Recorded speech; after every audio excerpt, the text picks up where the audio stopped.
माधव एक छोटे गांव में अपनी दादी के साथ रहता था। गांव शांत था, चारों ओर हरे भरे खेत और पास में जंगल था। लोग मेहनती थे, पैसे कम थे, लेकिन दिल बड़े थे। माधव की आंखें जिज्ञासु थीं। उसकी दादी बहुत दयालु थी। वे एक छोटी सी झोपड़ी में रहते थे, जहां प्यार ही सब कुछ था। दादी उसे कहानियां सुनाती, अच्छी बातें सिखाती और हर सुबह रोटी देती। माधव उसे धन्यवाद के साथ खाता और दादी की ममता में खुद को सुरक्षित महसूस करता। उनके पास कम था, लेकिन प्यार बहुत था। उनका रिश्ता बेहद खास था।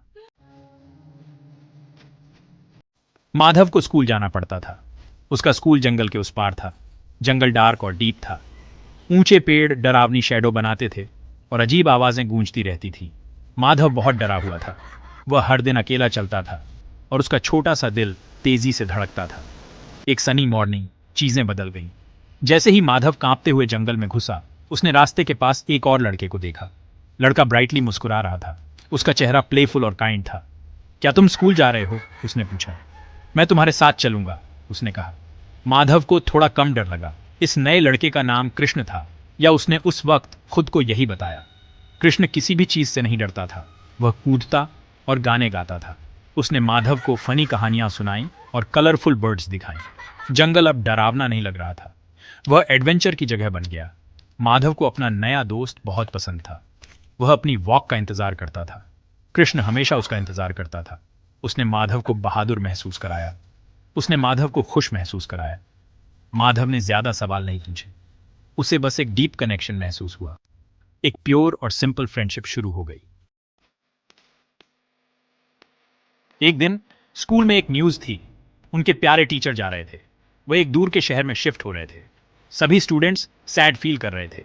टीचर बहुत काइंड थे। एक फेयरवेल गैदरिंग प्लान की गई थी। सभी को एक गिफ्ट लाना था, प्यार और रेस्पेक्ट का टोकन।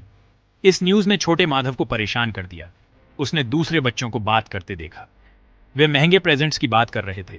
एक लड़के ने कहा, मेरे पिता एक शॉल खरीदेंगे। दूसरे ने सिल्वर ऑर्नामेंट्स का जिक्र किया। माधव को पता था कि वह बहुत गरीब था। वह क्या दे सकता था? उसका दिल उदासी से भारी हो गया। वह परेशान होकर घर गया। उसकी दादी ने उसका उदास चेहरा देखा।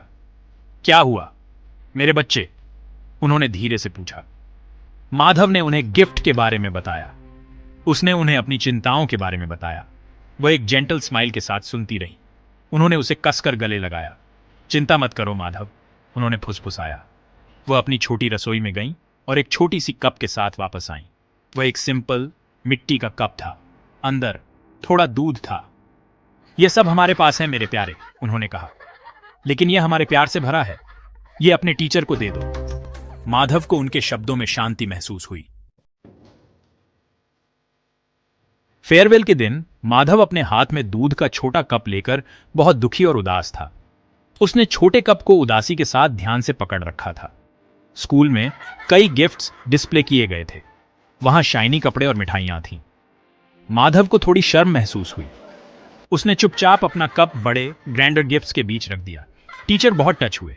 उन्होंने अपने सभी स्टूडेंट्स को थैंक यू कहा। उन्होंने सबके लिए खीर, एक मीठा दूध का हलवा बनाने का डिसाइड किया। उन्होंने दूध इकट्ठा करना शुरू किया। उन्होंने माधव का छोटा कप उठाया। माधव का चेहरा और भी उदास हो गया। उसे लगा उसका छोटा कप काफी नहीं होगा और वह दुखी हो गया। तभी कृष्ण ने धीरे से माधव के कंधे पर हाथ रखा और मुस्कुराकर कहा, माधव, तुम्हें दुखी होने की जरूरत नहीं है। तुम्हारा दूध कभी खत्म नहीं होगा। यह खीर बनाने के लिए सबके लिए काफी है। बस विश्वास रखो। कृष्ण की बात सुनकर माधव का मन हल्का हो गया और वह स्कूल गया। टीचर ने जब कप से दूध बड़े कुकिंग पॉट में डालना शुरू किया तो एक अमेजिंग चीज हुई। माधव के कप से दूध बहता रहा और बहता रहा और बहता रहा और बहता रहा। वह रुका नहीं। उसने पूरे बड़े पॉट को भर दिया।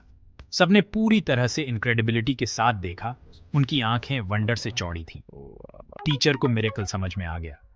उन्होंने माधव को आंसुओं के साथ देखा। उन्हें पता था कि यह कोई ऑर्डिनरी दूध नहीं था। यह प्योर लव से ब्लेस्ड था।